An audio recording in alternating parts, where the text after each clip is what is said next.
Imaginez-vous en plein cœur de Genève, au sein d'une des banques les plus sécurisées au monde, l'Union Banque Suisse.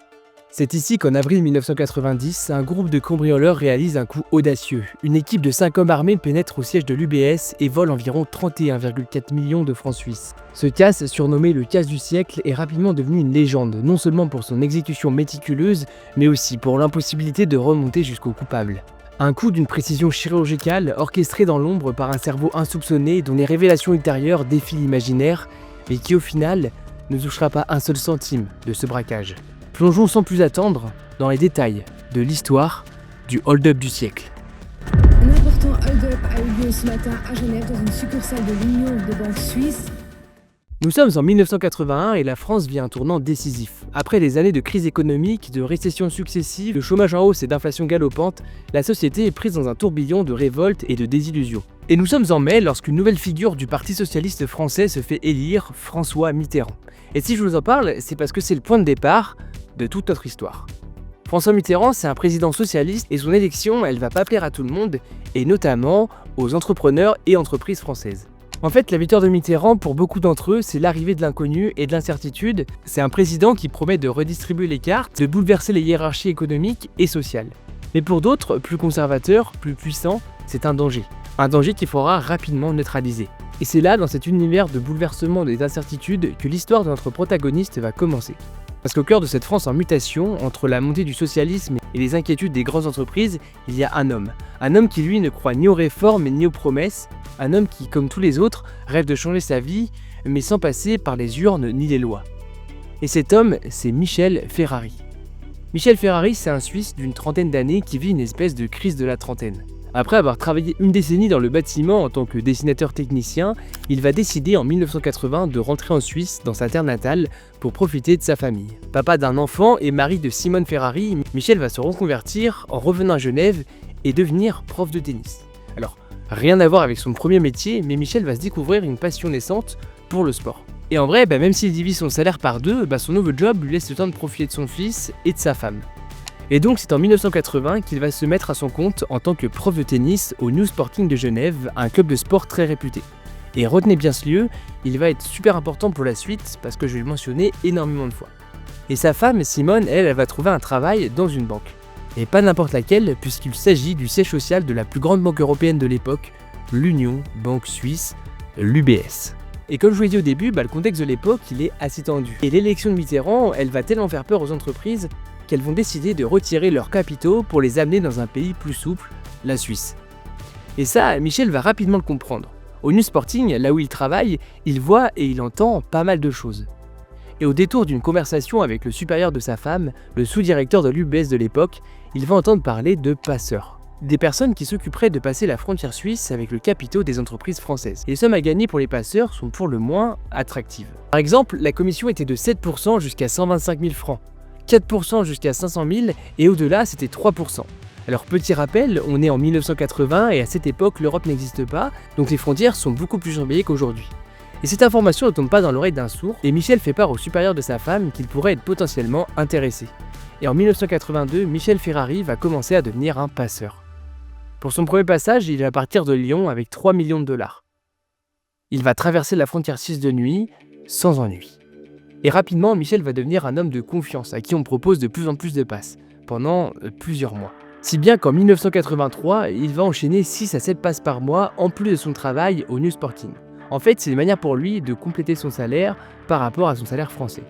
Et détail qui paraît anodin mais qui ne l'est pas tant que ça, mais toutes les livraisons qu'il effectue se faisaient toujours au même endroit, au siège social de l'UBS. Et pendant 8 ans, Michel va continuer à enchaîner les passes en prenant ses commissions à chaque fois. Mais en 1988, les contrôles d'argent entre la France et la Suisse vont beaucoup s'alléger. Les frontières commencent à tomber et le deuxième métier de Michel n'existe quasiment plus.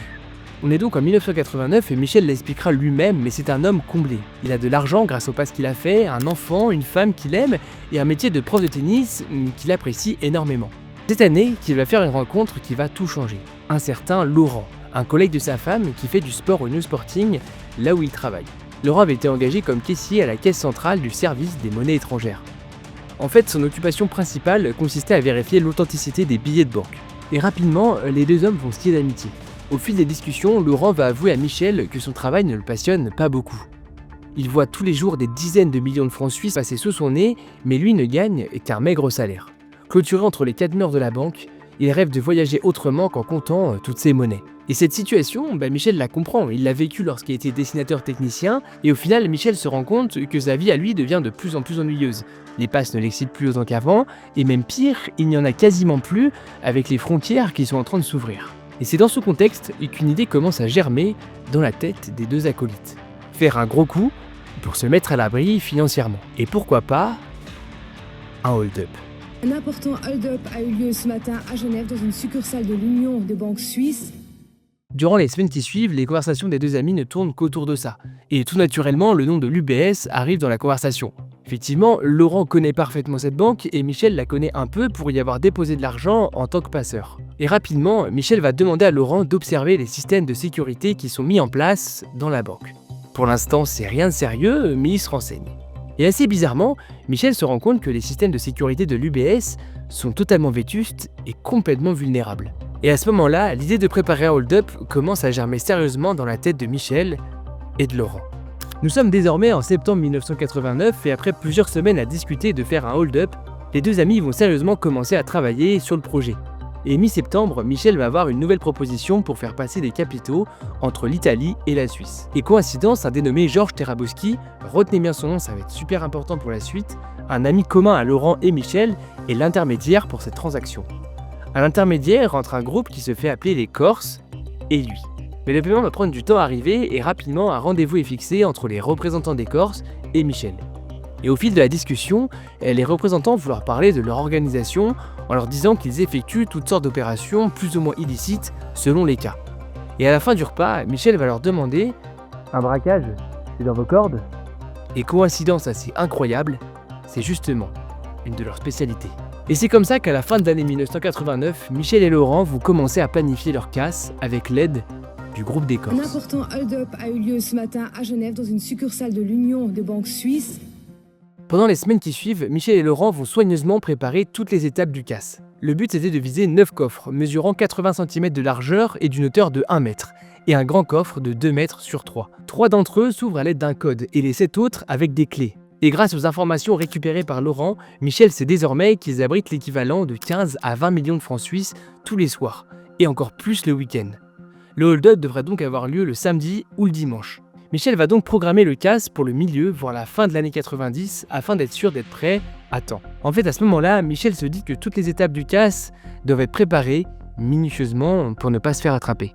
Et sans trop de peine, en cherchant et en fouillant systématiquement, Laurent va rapidement découvrir, inscrit sur une feuille d'un classeur rangé dans un tiroir non fermé, les codes des 3 petits coffres. Et encore plus fou, ils n'ont pas été changés depuis plusieurs années. Et dans l'un des 3 coffres, Laurent va découvrir les clés des 6 coffres restants. Le problème des coffres est donc maintenant réglé. Les semaines vont passer et Laurent va prendre connaissance d'une information qui va absolument tout changer.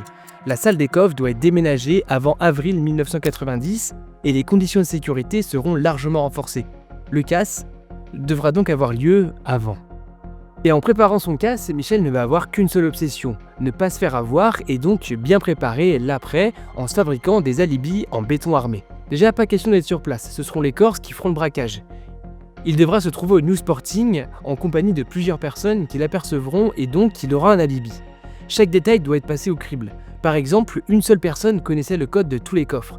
Et afin de faire en sorte que les enquêteurs ne s'intéressent pas à Laurent, qui je vous le rappelle travaille à l'UBS, Michel va demander aux Corses d'assommer son superviseur à son domicile et de faire croire que c'est comme ça qu'ils auraient obtenu les codes pour effacer toutes les pistes qui ramenaient à eux. Et afin de préparer son alibi, Michel va décider de louer 2 appartements.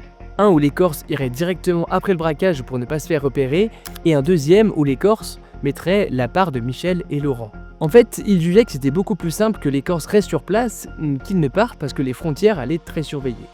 Et détail assez important, mais Michel ne veut pas d'armes à feu ni de blessés pendant le casse. Et pour bien préparer le casse, Michel et Laurent vont faire plusieurs rendez-vous avec les fameux groupes des Corses. Lors de leur rendez-vous, 2 représentants sont là, Jacques Patacchini et Alexandre Chevrière.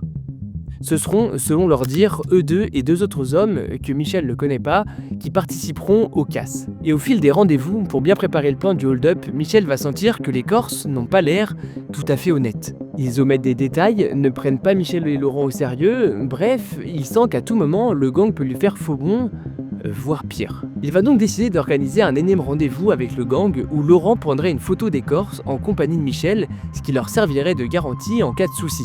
Parce qu'en fait, la répartition était la suivante, 50% pour Michel et Laurent et 50% pour le groupe des Corses. Et pour éviter d'avoir des désillusions, Laurent préférait prendre les devants. Mais il reste un détail, et pas des moindres, comment entrer dans la banque sans se faire repérer.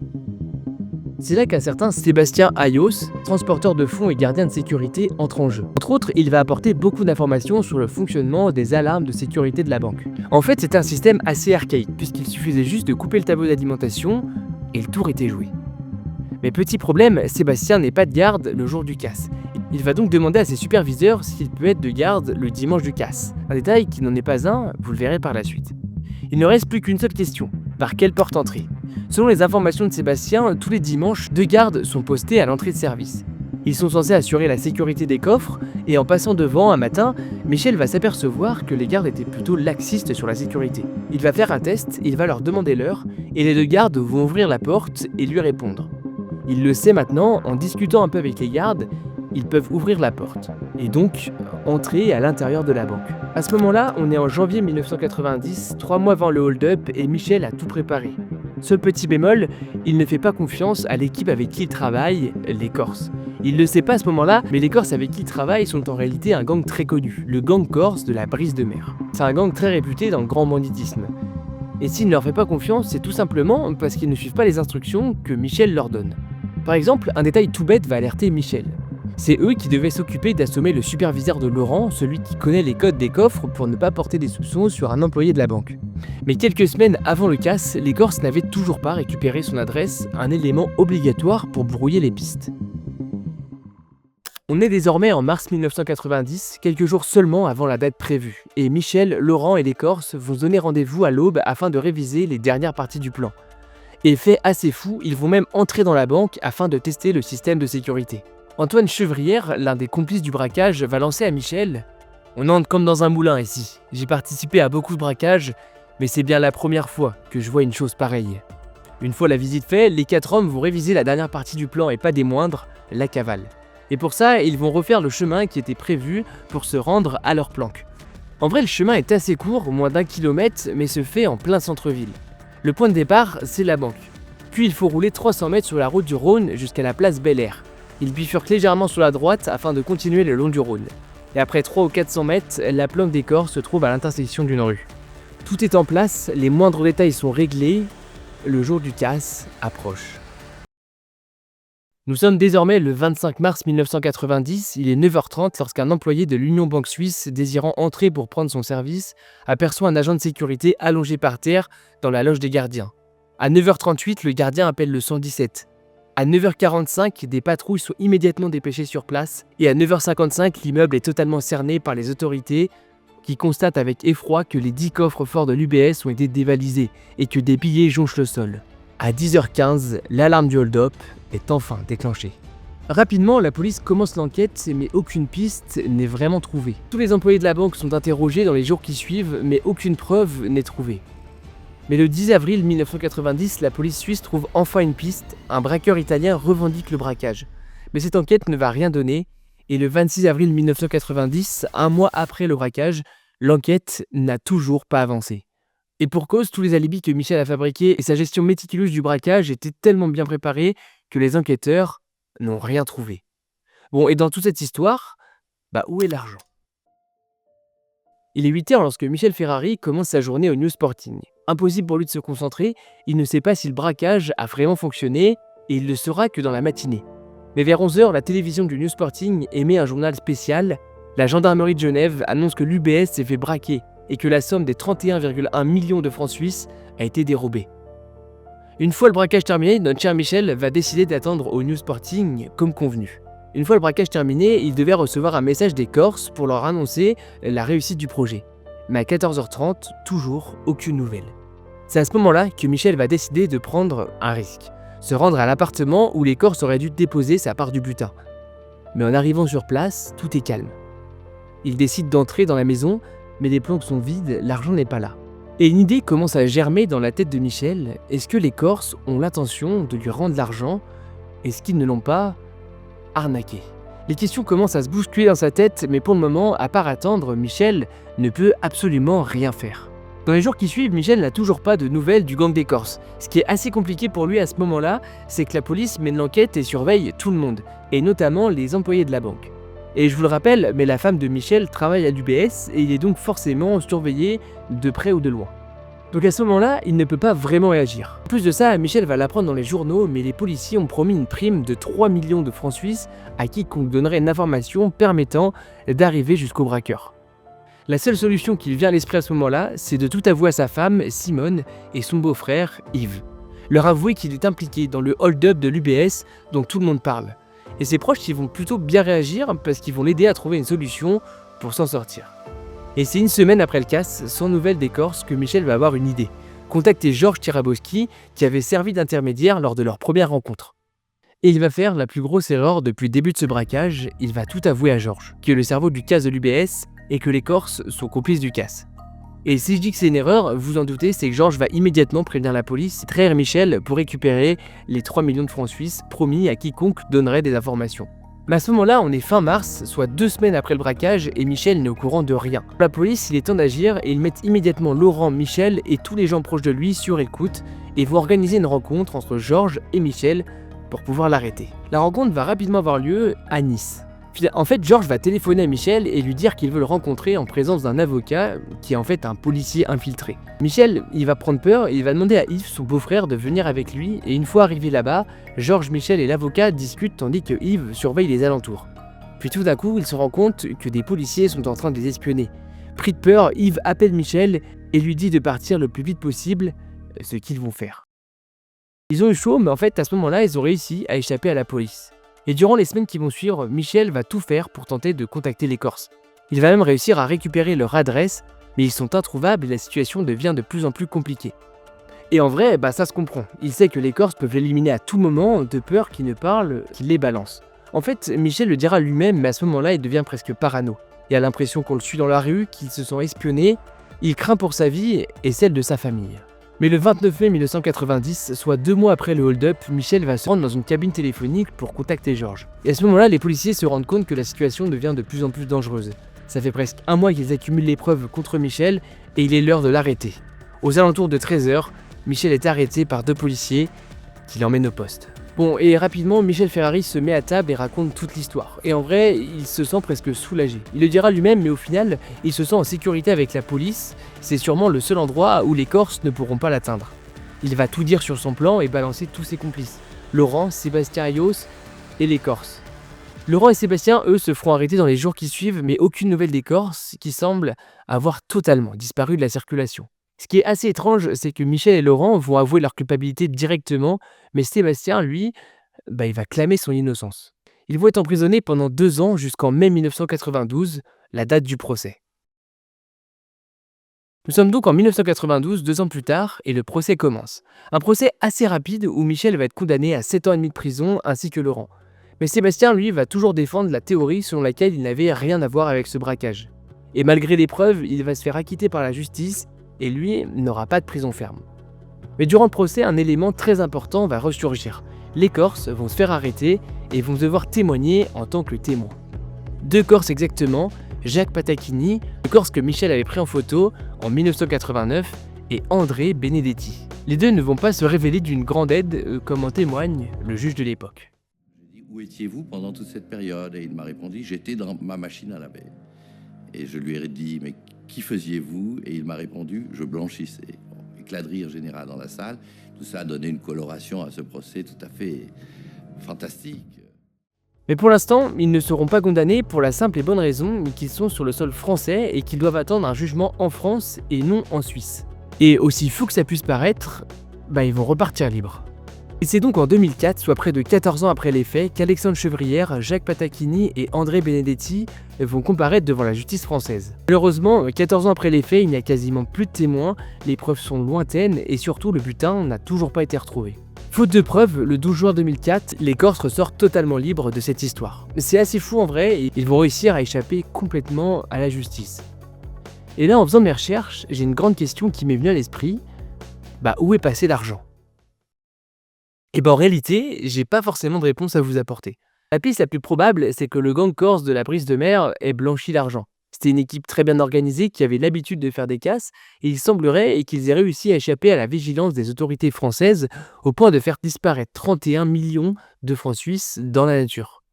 Et il y a une autre piste que j'ai volontairement laissée de côté et parce qu'elle me paraît moins crédible, mais elle pourrait tout aussi être vraie. La piste ce serait finalement que Michel Ferrari ait profité de l'argent et n'en ait jamais parlé à personne. Quand il est sorti de prison, il a évidemment été mis sous surveillance, mais son mode de vie avait l'air de ne pas avoir changé, ce qui paraît assez bizarre. En tout cas, je crois qu'on ne saura jamais vraiment où a terminé le butin. Voilà, c'est la fin de cette vidéo. Je pense qu'elle est légèrement plus longue que d'habitude. J'ai essayé d'être le plus concis possible en omettant le moins de détails possible. Dites-moi en commentaire si ça vous plaît, si ce nouveau format vous plaît. Je vous dis à bientôt. C'était Alexis.